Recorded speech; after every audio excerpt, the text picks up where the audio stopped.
He's the Cockney who conquered Hollywood. The pale, skinny kid who became a 60s heartthrob. The double Oscar winner who'd happily admit he's made some duds. He's been such a key figure in British cinema that really there's not a lot that people don't know about Michael Caine. Born Maurice Micklewhite in South London, Caine spent years as a struggling actor playing small parts before a standout performance in the 1964 film Zulu won him rave notices. His next two roles were iconic in The Ipcress File and Alfie, and they helped turn him into a true Oscar-nominated international star. In 1969, he was out and about promoting what would become one of his most popular films, The Italian Job, which led to his first interview on the BBC on a programme called The Movies. I was looking at the What's On one night, and I just wanted to go and see a fun film and not worry about anything, not to be preached at, not to have to use my brain at all. I was just tired. I just wanted to sit back and be entertained. And the whole idea of making the film sprang from that, in as much as I just wanted to make a big fun film.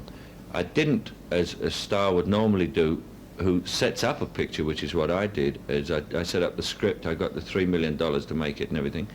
I didn't do it in order to push myself over on the public. I wanted to have the biggest car chase. I wanted the car chase to be the star of the thing. I wanted to have Noel Coward in it. I wanted it to be really more or less the way it is, because everyone would always want it to be better than the way it is.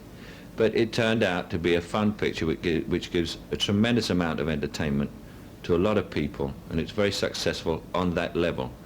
I never at any time tried to get the Academy Award with it or do anything else with it except to have a laugh and a bit of fun, that's all, of which it struck me there was very little about.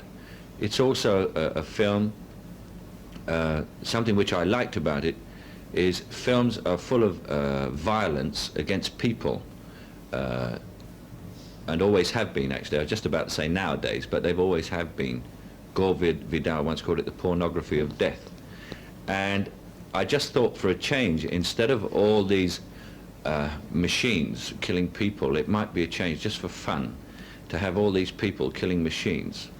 And I dislike cars intensely, and if you go and see the picture you'll see it coming out, because we destroy cars left, right and centre, which also brings about its own type of violence, in as much as if you see an actor killed or tortured or beaten up on the screen, the effect is there for a moment that that's happening to him, but you do know that they haven't actually done this to him.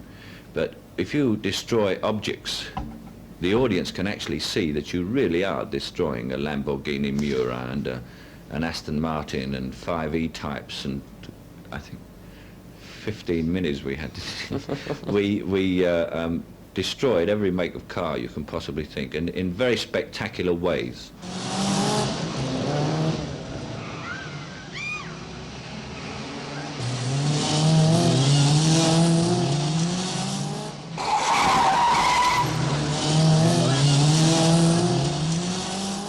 I could eat a horse.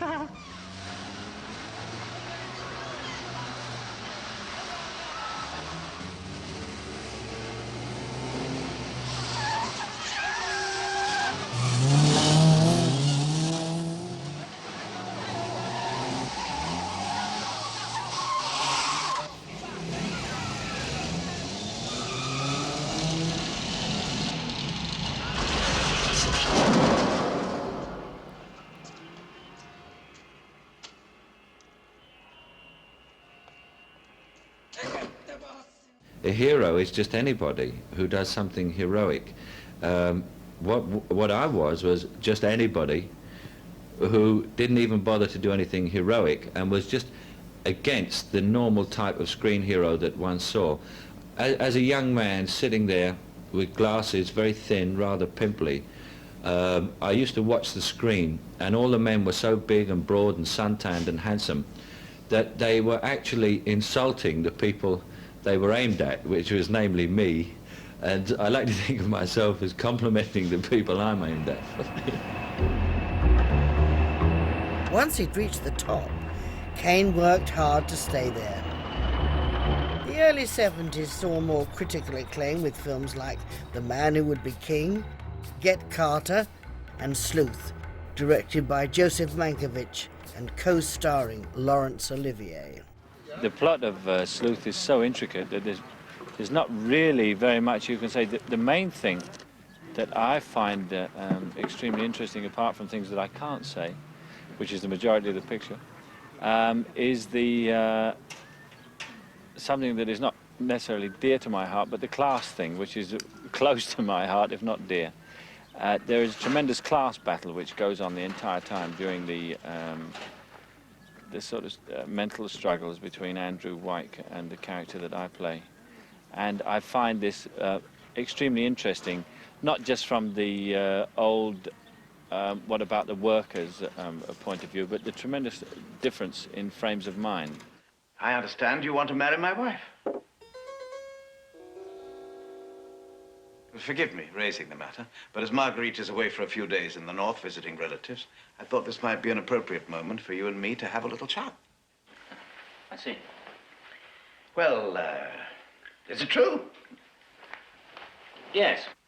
With your permission, of course. Why not? You seem to be a personable enough young man, nicely spoken, neatly dressed in brand new country gentleman's clothing. I'm sure you won't mind me asking you a few questions about your background, parents and so forth. My mother was born in Hereford, a farmer's daughter, and my father is an Italian who came to this country in the 30s from Genoa. In the 30s, Jewish? No, Catholic, very devout. Of course, I'm not religious at all myself. My dear boy, you don't have to excuse yourself to me. We're all liberals here. I have no prejudice against Catholics, not even lapsed Catholics. In fact, some of my best friends are lapsed Catholics. But having Laurence Olivier playing Andrew Wyke must be fair competition for you. Is there a danger of being overshadowed by him? I think there's always a danger of being overshadowed. The thing is, I suppose you just rely on the lighting man and hope he can light shadows. It's not something you worry about, and especially in a two-man piece. There must eventually come a time when you get your own sort of turn, and then it's very nice to have someone like Lord Olivier off camera. Roy, have you got the glasses, or have I got? I must have left them upstairs. That's very spoken, my dear. He was cast first and was asked who he would like to play the part, and he said me. I mean, I suppose presuming that I wouldn't overshadow him. Filipino. The rest of the film, of course, was shot in the studio and in one very claustrophobic set. Yeah. Did that create problems?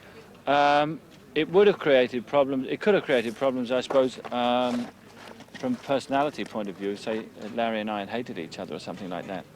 But we got on so well that everything was really very, very good for us.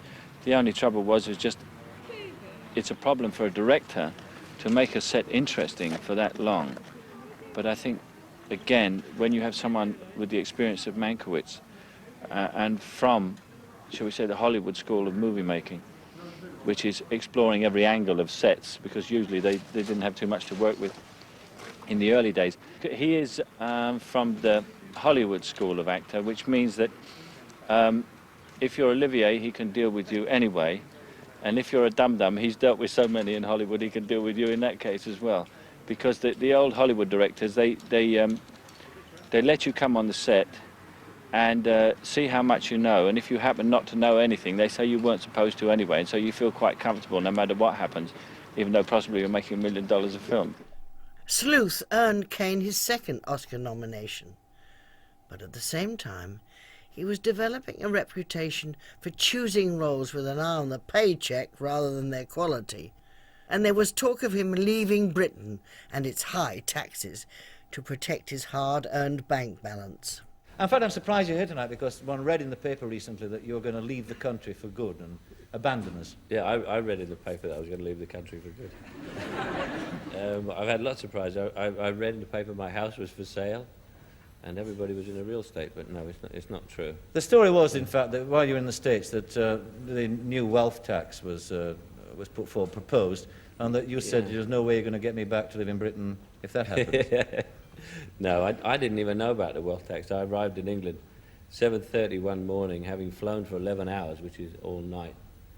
And I had my baby in my arms and 2 bags in the other, and a man said, "What would you do if they took all your money away?" So I said, "I'd leave the bloody country." "Wouldn't you?" And he said, "Yes." And he was a reporter, and the next day it said, "Michael Caine says he'll leave if there's a wealth tax." What do you say? I don't know. I might leave because of the papers, but not because of the wealth tax. So, in fact, we can scotch that rumour, can't we? There's Yeah, no way but yeah, that rumour is entirely Scotch. Yeah. Yes, yes. How important is money to you? Oh, terribly, yes. Oh, very important. It's important. I'll give you an idea of how important it is that when I was 24, I was very broke, very out of work, and my father died. And later, when I had money and I met people with money, I realized that if I had have had money at the time when he was sick, he would still be alive today. So anybody who suddenly says to me, money is not terribly important, comes the nearest they've ever been to strangulation, I tell you. Yeah. But it's terribly important to me. yes. I suppose the difficult thing about it, of course, is learning how to handle it, in the sense of how not letting it dominate all your thinking. Yes, well, that's the whole point. I think if you left the country because of tax, you would be dominated by outside forces. Yeah. Money is obviously important to everyone else. Otherwise, you wouldn't be trying to take it away from me either. Do you know what I mean? Yeah. So, my own view of say money in this country and taxes is I want to live here, so I pay the taxes, which, you know, I suppose.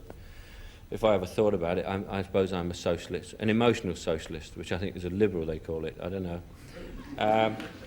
And my own view is that if you have a lot of money and you want to live somewhere where there are people who are less fortunate than you, then you should be taxed. If you don't like it, get out. Yeah, I think I agree with that. And so my view is that I would rather be half as rich with people collecting tax than twice as rich in a country in which there are abysmally poor people. Yes, but one just wishes, of course, with tax, that you could actually see what they're taking from you going to the public good. I mean, going like to people who need it, like the pensioners and like schools and a better health service and this sort of thing. Yeah. And if you could see that happen, then you wouldn't mind paying taxes. It's rather extraordinary, because they've taken this tax away from me and now they've subsidised my bread, which I think is... and my milk, so I'm getting it all back. How important is it for you to leave your children some money? I mean, how much do you work in the sense that you provide security for them? More or less just 50-50, in as much as my having money while I'm alive is important to bring up my children, and then I would like to leave money to them. Yes. I suppose you fall into certain traps here. You often see around discotheques some twit without a brain in his head who's inherited £20 million, you know what I mean? And you think to yourself, it doesn't seem fair. And then when it comes to you and you want to leave your children enough money for an education, someone said, but you said it didn't seem fair. Yes, yes. So you know, the whole thing is kind of hypocritical anyway, but you hope nobody notices.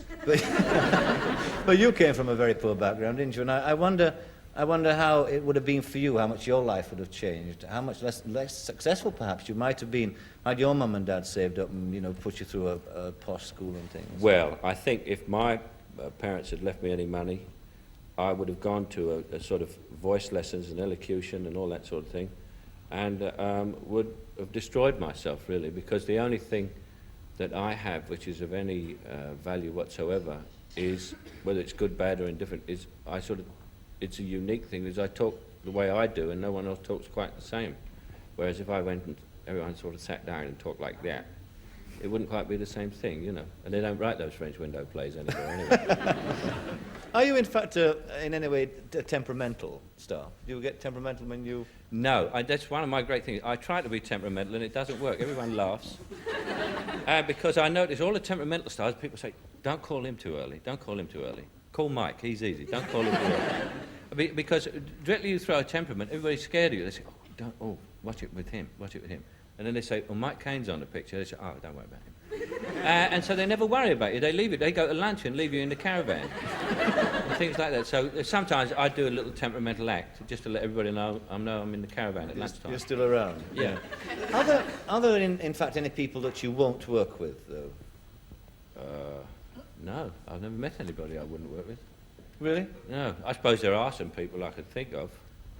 I just wondered if you in a case, you had this let's say this long apprenticeship when you're coming through and you're a nobody, and I wondered if there were anybody along the way who'd done you a disservice. Oh yeah, there are a couple who I wouldn't work with, but their names escape me, so it's really there's no point in me trying to remember.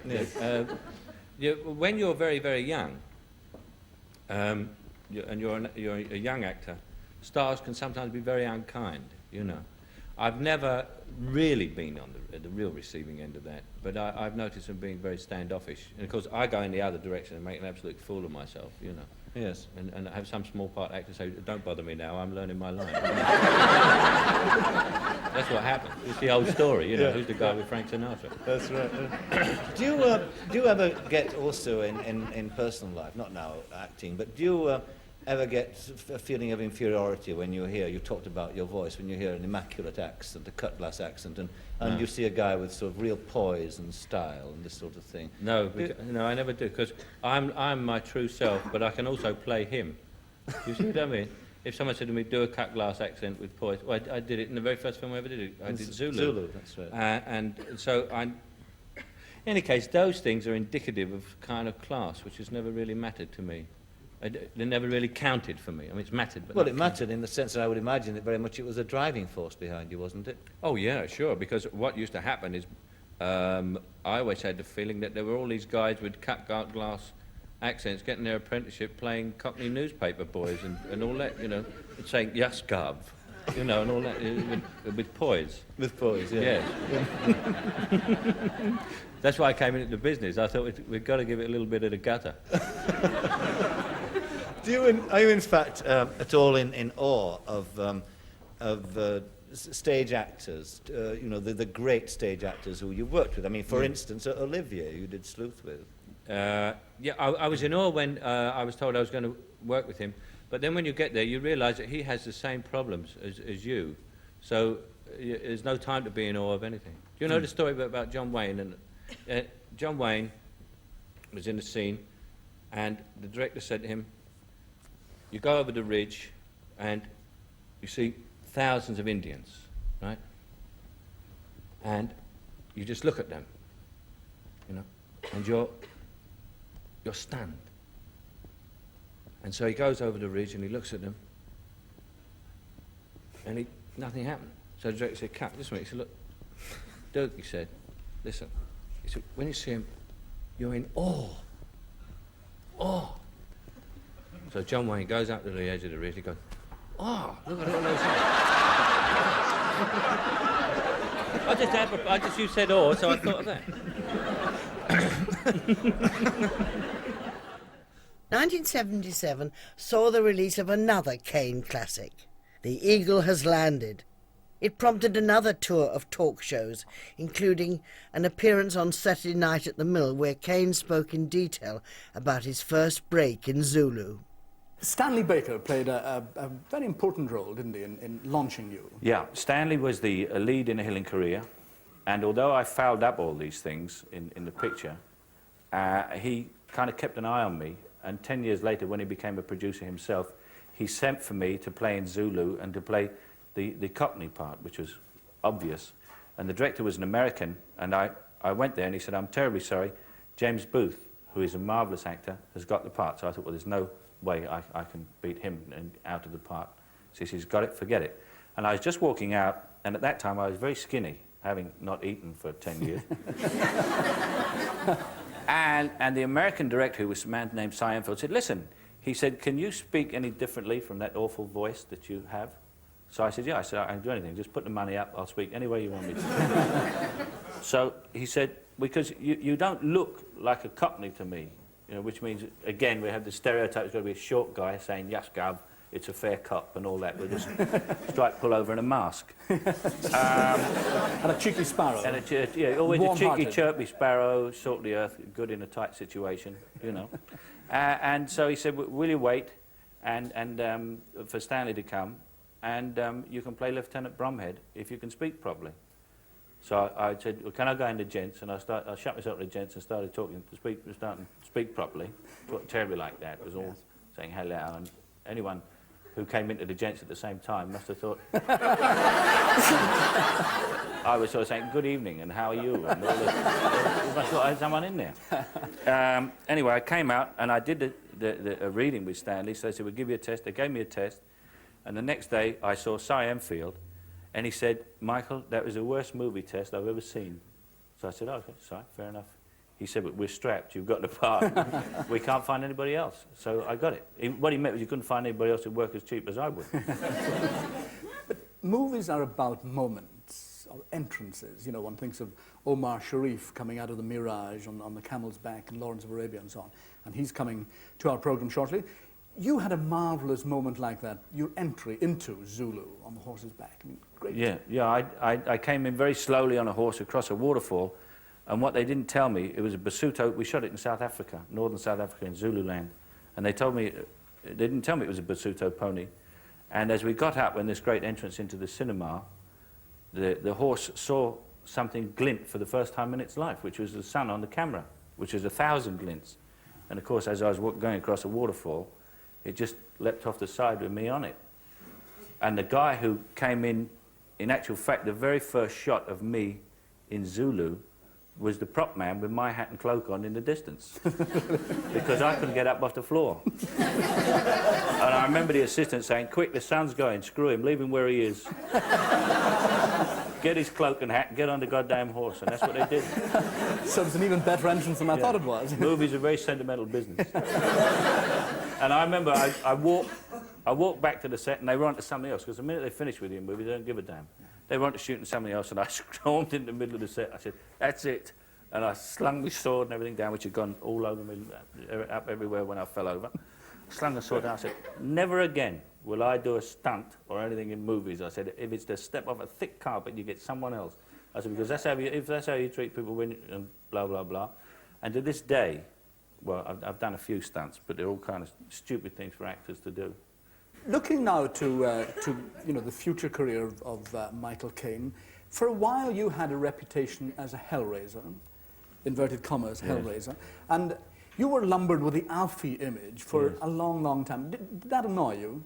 No, well, not really. It was all rather a phony thing, in as much as I think at that time I was the only unmarried English actor around who was, shall we say, interested in the opposite sex. And so I was the only target for all that. But I mean, I was a bachelor and a bad cook, so I went out in the evenings, and that after a while became known as hellraising. Yeah.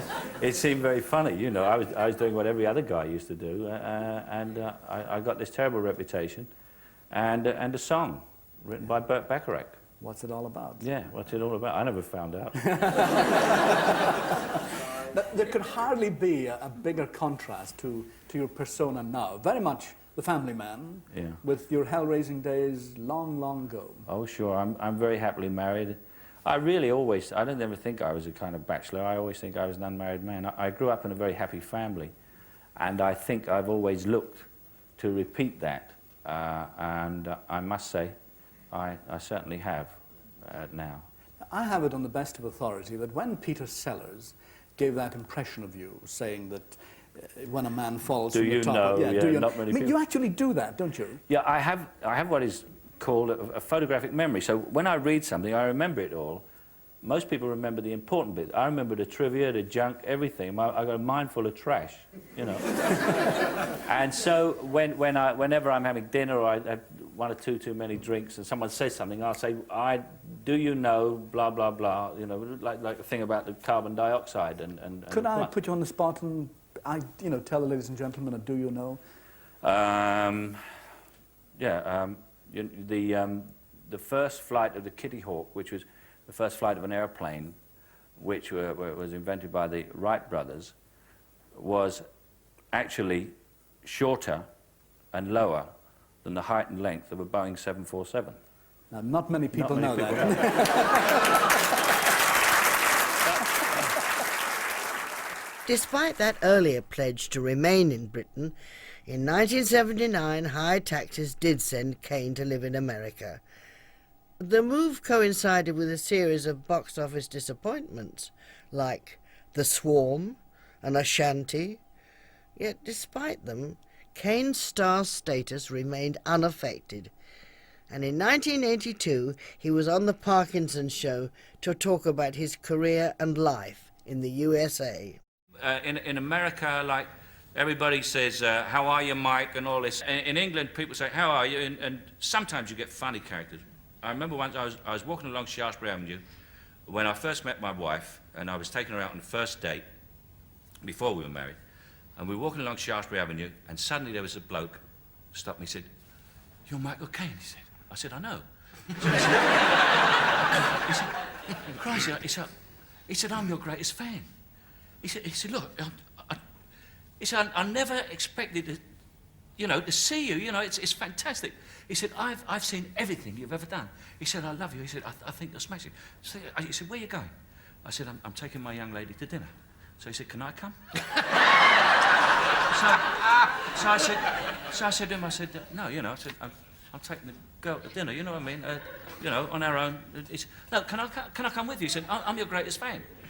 So I said, "Well, quite frankly, no. I don't mind how big a fan you are, and I'm very grateful, but I'm taking my young lady to dinner, and we want to be on our own."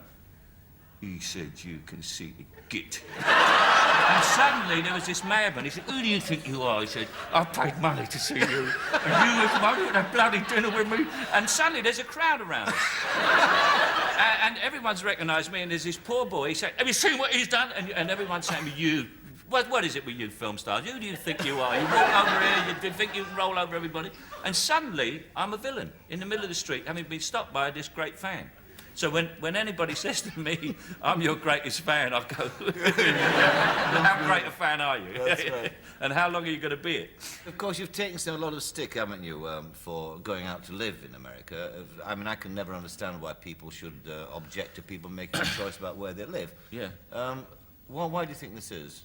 I don't know. I think it sells newspapers, that's what it does. You think it's a journalistic thing It's a rather than a journalistic public thing rather than a public thing. I think a majority of the public in my position of having earned the money I earned and being told by my accountant that I would die broke if I stayed here, would have gone, plus the fact that the industry left. The British movie industry went, and is only just beginning to come back now with some wonderful films, which is great. But, you can't keep up stakes and going backwards and forwards, and so I've come back here to make a movie without moving back. But you're very British, aren't you? You're a very English person. Yeah, I mean, yeah. But don't you feel immensely nostalgic when you get back here? Oh, God, yeah. I mean, the main point to remember is that I would never have left here unless the industry had gone. It wasn't basically the tax, it was the industry had gone. And I miss it like hell, but I have to think of a future, because how long do actors have as earning power, The film that Caine had returned to make was Educating Rita, which won both Caine and his co-star Julie Walters BAFTA Awards for the Best Actor and Actress. It was one of his own personal favourites, as he would tell Barry Norman a few years later in 1986.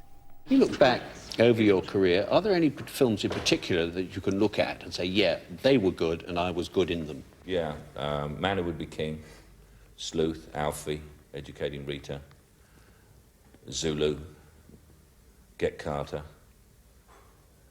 Funnily enough, a film which was a dog, which was The Last Valley. I liked that performance. I think the nearest I came really was, as good as I've ever been, would have been Honorary Consul and Educating Rita, which funnily enough were in the same year. There is more poetry in the telephone directory, and probably more insight.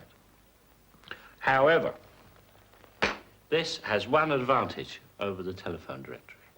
It is easier to rip. It is pretentious, characterless, and without style. It's not. Oh, I don't expect you to believe me. I mean, you recognize the hallmark of literature now, don't you?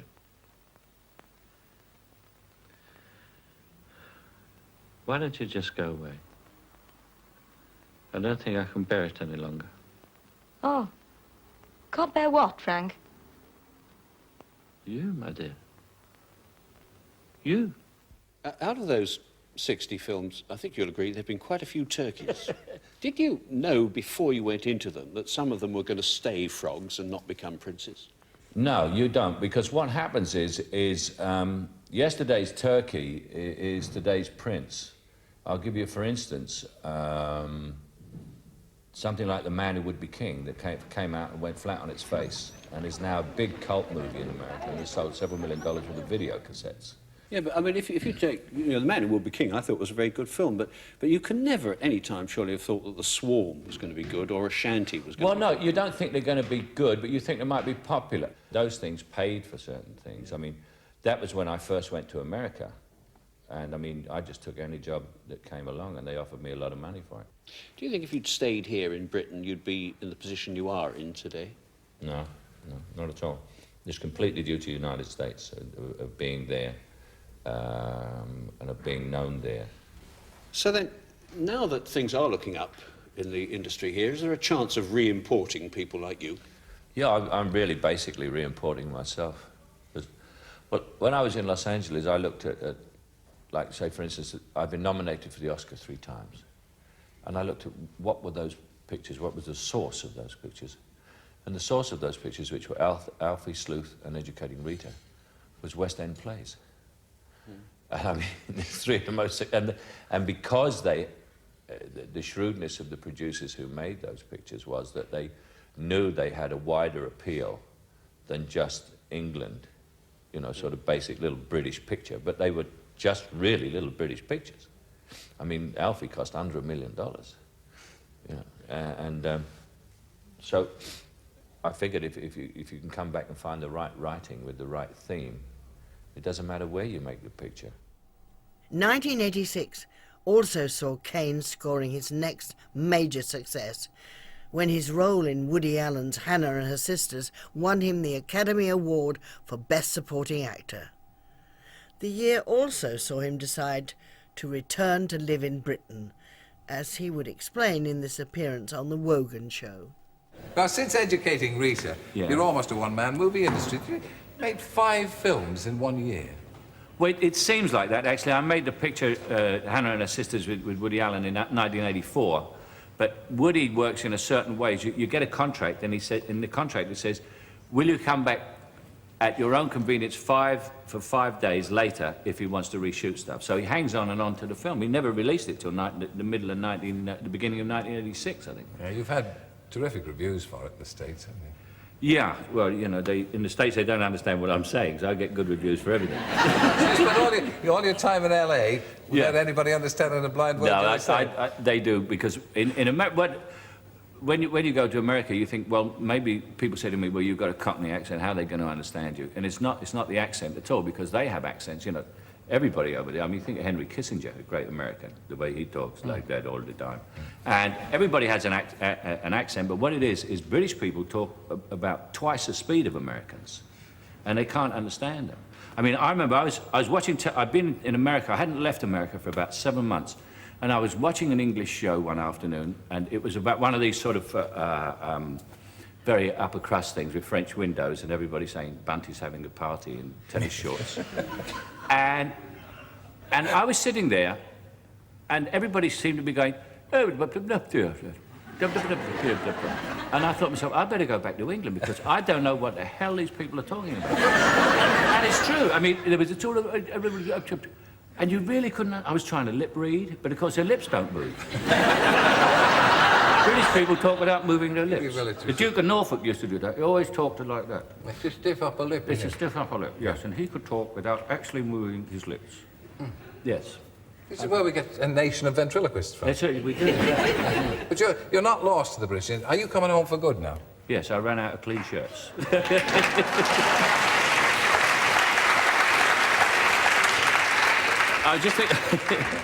I hope I'm coming home for good. I don't know what else I'm coming home for. Yeah.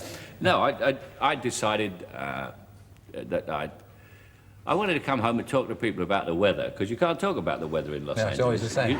You open the curtains and the sun's shining. Or if you talk to a Los Angelian about the weather, he'd think you were nuts, because there's nothing to say. The sun shines. You can't see it for the smoke, but the sun is there. You know it, you know. Yeah, but you're coming back here now. I mean, won't you miss all the outdoor activities? All that bracing, swimming and tennis and all that vigorous stuff that you got. No, I built all that indoors. Here? Yeah. You can't build a swimming pool outdoors here. When I had a house here before, I had a swimming pool outdoors, and I think I swam in it 3 times and caught pneumonia twice. You can't. I built an indoor swimming pool. Will you miss anything about America, living there? No, not really, because I go back all the time. I have a lot of American friends. I always remember I got terrible trouble. I was in a country which will be nameless, and one of their top reporters in their paper said to me, he said, what is the one thing that you shouldn't miss here? And I said, the plane. I nearly got lynched. Yeah, some countries are very sensitive, and the Australians, for instance, always want you to say you love the place, don't Yeah, they? I've never been to Australia, but I've said I've loved the place to Australians in Earl's Court when I was younger. Yeah. Because they're usually about a foot taller than you are. Right. So anyway, said, do you like Australia? I said, love it, great. How are you going to feel about changing to, adjusting to a rural village where you're going to live next June? Well, I've already adjusted And to what it. do the neighbours think of having I know everybody. I know practically everybody in the village. They don't see me as anything like that, you see, because I sort of cycle up and down with my daughter Natasha, and the way they do, they cycle up. I've always got old clothes on. I'm extremely unostentatious. I don't drive some great Rolls or anything. I've read the lesson in church at Christmas, and the vicar told me that was the biggest box office they'd ever had. You offered a lot of scripts now, I suppose, in every post. Yes, I am offered a lot of scripts, but very few of them are worth doing. I mean, I get scripts that I'd send back to producers and say, not only will I not do this, I suggest you don't do it, because you're going to lose your shirt on this one. You know, and I mean, even then, you know, I've made some dumb pictures, but usually because the locations were good. Well, that's what it's going to, always for the right reasons. Yeah. If the script starts off and it says our hero, whoever I'm playing, walks onto the deck of the yacht as it pulls into Saint-Tropez, I say, I'll do it. Never forget. And if it says he comes screaming out of a blizzard in the South Pole, I say, forget it. No, well, I think that's the way to do it, isn't it? Yeah, I did a picture last year, Sweet Liberty with Alan Alda. That's how it's been in America, but they said to me, Alan Alda said, I've written this for you. So I said, oh, really? I said, what's the part? He said, a conceited old film star. So I said, where are you going to do it? He said, in the Hamptons in Long Island, you know, which is a great place. He said, and we've got your house on the beach in June and July, which is a great time to be there. So he said, you want to do it? I said, yeah, I'll do it. So I did it. And I had a great time doing it. And I like to have my family with me. I'm complete family man. I like my family to go where I can go. So if I see a picture that takes place in Liberia or something in the jungle and it's about leprosy, you know, I say, forget it, I can't bring my daughter. Yeah. And you're also choosy about who you work with as well, not because they have to be good actors, but... Yeah, I mean, I try to work with people who I think will be nice, because so many of them are pain, you know, and I really... life is too short, you know, to work with people who you stand on a set and wait for, who have tantrums, go screaming about, and not many are like that, actually. Very, very few big stars are really conceited or pain in the neck. But some of the ones who are not so hot and think they are.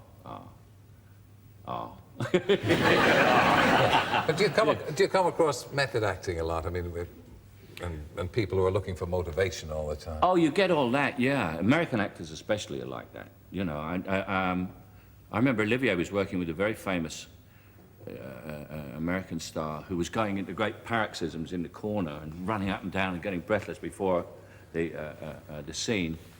And Larry Olivier looked at him and he said, why don't you try acting? It's much easier. That's your Dustin Hoffman story. Yeah.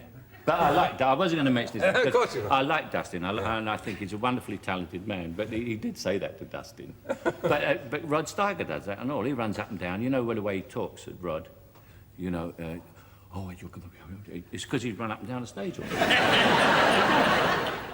But you're not coming back to England, to Britain, at a time when the British film industry is exactly healthy. I mean, David Putnam has left, Goldcrest is in trouble. Can you name a time when the British film industry was in a good condition? I mean, we're better off. We got David out there. He can get American money for us, because nobody else can. Yeah, I think it's a very good idea for David to go out there and do that job. Would you ever think of putting your own money into a film or producing your own? I know you've directed one of your own. Produced, yeah, but no, I wouldn't. I mean, I just co-produced the Fourth Protocol with Freddie Forsyth. But you don't put your own money in because the amounts are so massive. You know, I mean, Fourth Protocol is cheap at $6.5 million. You know, I mean, for an individual to do that, I mean, it's ridiculous. You've got to cross-collateralize yourself with something else. So you have to be a bank. If you're going to put $6 million in a picture, you've got to have at least $100 million to save your neck. Finally, you know the way Max Spygraves, when anybody impersonates him, he's supposed to have said, "I want to tell you a story." Yeah. Well, the famous one that Peter Sellers always attached to you was, "Not a lot of people know that." Not a lot of people know that. Did you ever actually say that? I probably did once at dinner, and I'd never heard it, and I phoned Peter one day, and he had an answering machine. And the answering machine said, "Not a lot of people know this, but Peter Sellers is out at the moment, and he will call you when he comes back." And I listened to this voice. You never know what I was watching a television program once, and it was for cigars, and it was The Invisible Man, you know, the old Claude Rains character. You know, but he had on glasses. And I said to the guy, I said to my wife, I said, "There's the Invisible Man here," I said, "and it hasn't got a lovely voice like Claude Rains. And he's got glasses on, and he's got this terrible voice." And my wife said, "It's you." And they had an impersonator do my voice on it. What a crust. But I thought my voice was terrible. But it's been my fortune, because no one else talks like me. Well, it's great to see you. Great to see you, Terry. It's Michael Caine. Thank you.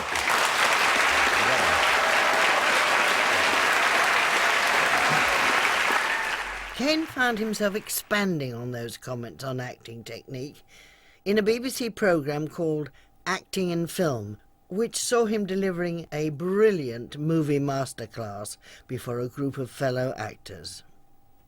We're going to talk for a little while about film acting, of which I've done a little bit. And the first thing that will happen to the audience is, of course, for the rest of the day, they will be completely ignored, because you don't exist. My fellow actors and I can regard you as the crew, right? And once you're in front of that camera, nobody exists. Nobody, except the other person in the scene. And what we do, we actors who are in the movie, we hang on to each other's eyes. That's the most important thing in film.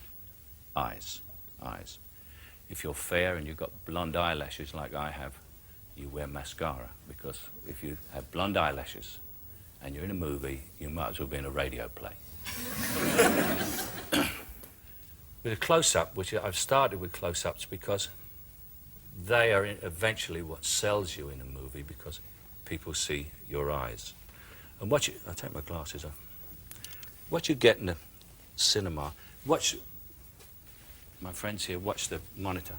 What I often see in television or a cinema is people who are looking at someone else and they change eyes. Can I have some? Come stand here, Simon.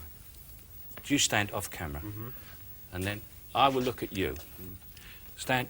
Always remember, if you're doing a close-up with somebody, and you are the off actor, the one who's off the set, get as close to the lens as possible to bring the other actor around to the most advantageous for him, which is right round to the lens.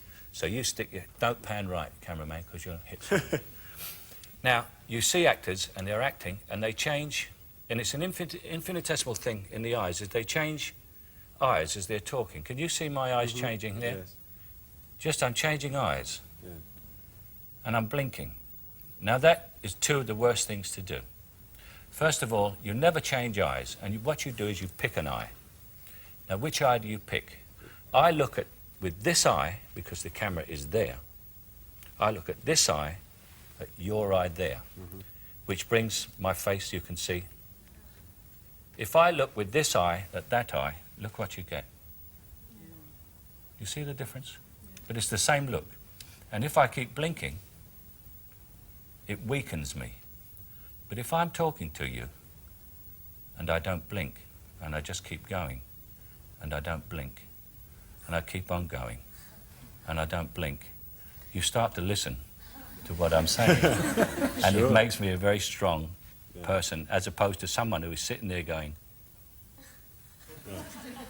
which is someone who's completely flustered. The camera is like somebody who loves you deeply. Is the most incredible of mistresses or lovers, whichever sex you are, because it will love you forever in spite of the fact that for the rest of your career, except on given occasions, which we will come to, you ignore it. It does not exist. You never look into it, you never know it's there. You just hold the eyes of the other person and listen. And listening is really what acting is all about for movies. It's not like the theatre. It's an entirely different situation. But also, when you get really close to the camera, if some directors go in for a massive close-up, the thing that people never do in real life is they don't say, oh, I don't want to go out, I'll, you know, no, I'll have the egg and chips, you know. But you will see actors doing that all the time. And so when you get in here, that doesn't look so obvious until you get in here, you know. So, but you've got to just be. There is no one here. It's just you and me. You'll be standing there. And there isn't even a camera. And you just say, well, no, I don't think I'll have the egg and chips. I'll have the caviar and bellinis. Shall I? And they say, well, no, what do you really want? And you say, well, he's not doing anything. And it's a story of Jack Lemmon, who was working with George Cukor. And it was his first movie, and he'd come from Broadway theatre. And he kept doing it, a scene. George would say, cut, less, Jack, less. Jack would do it again. George, cut, less, less. Again, cut, less. And Jack finally said, look, if I do any less, I'll be doing nothing. And George said, now you've got it. But there is a sort of feeling that you have to get. Just stand up. It's a feeling that you have to get. It's just the two of us talking to each other. Yeah. You understand what I mean? Yeah. And the moment I'm saying it's just the two of us talking to each other, I know I'm doing it for all these people out here. Yeah. And I've even said to a director, he said, I didn't see that, Michael. I didn't see that on that take. And I said, where were you sitting? He said, there. I said, how are you going to see it? The lens is here. You know? And so what you're doing, and the test for this is like, supposing you were rehearsing a scene. So I'm standing here talking to you, and we're rehearsing a scene, and the director comes up, or assistant director or someone, will come up and say, oh, I'm sorry, I see you're rehearsing, and he goes away. If he can see that we are rehearsing, then we're not doing it right. What should happen is we should be talking just to each other. Yeah. And the director, the assistant or the friend or other actor should come up and join in the conversation as though it's a real conversation. And you say, we're rehearsing. And they say, oh, I didn't realise. Throughout the 80s and 90s, Caine would go on to bigger and bigger success, winning a Golden Globe for Little Voice and another Oscar for The Cider House Rules. and widespread acclaim for the quiet American. He was made Sir Michael Caine in 2000, and a whole new audience would come to recognise Alfie as Alfred, butler to Bruce Wayne in the blockbuster Dark Knight trilogy. One final fitting fact to end on, that Michael Caine himself only discovered recently. M. Caine is an anagram of cinema. Now, not a lot of people know that. More Michael Caine in the Ipcress File next.